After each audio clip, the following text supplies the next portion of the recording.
पोलिसांचं हे स्वप्न आहे की लोकांना अवेअरनेस करायचं. त्यामध्ये केंद्र शासनाचा प्रोग्राम होता की एरियामध्ये कुठल्याच प्रकारचं मद्यपान केलं जाणार नाही, ड्रग्स कंझ्युम केले नाही, ड्रग्स पिणार नाही, याकरता अवेअरनेस रॅली आयोजित केली होती. आणि या रॅलीच्या माध्यमातून आम्ही लोकांना हे संदेश दिलेला आहे की कोणीही मादक पदार्थ सेवन केलं तर शरीराला अपायकारक आहे. त्यामुळे शरीर दुर्गंधी होऊ शकते, शरीराची वाईट पण होते, त्यामुळे तो संसारात अनसक्सेस होते. म्हणून सगळ्यांनी ड्रग्स अवॉइड करायचं आणि सुशिक्त आणि सज्जन नागरिक बनायचं, हेच आम्हाला आजच्या या रॅलीसोबत संदेश द्यायचा होता.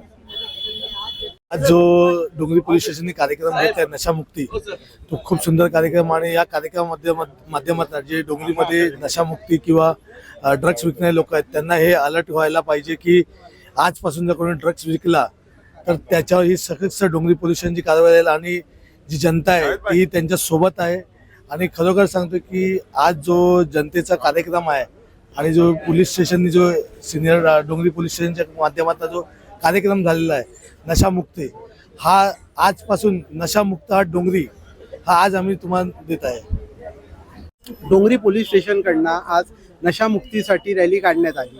त्या रॅलीमध्ये सर्व मराठी, हिंदू, मुस्लिम सगळे एकत्र येऊन सगळ्यांनी, इवन पेरेंट्स यांनाही बोलवण्यात आला, तेहीनेही सहभाग घेतला. आणखीन खूप चांगल्यारीत्या रॅली काढण्यात आली.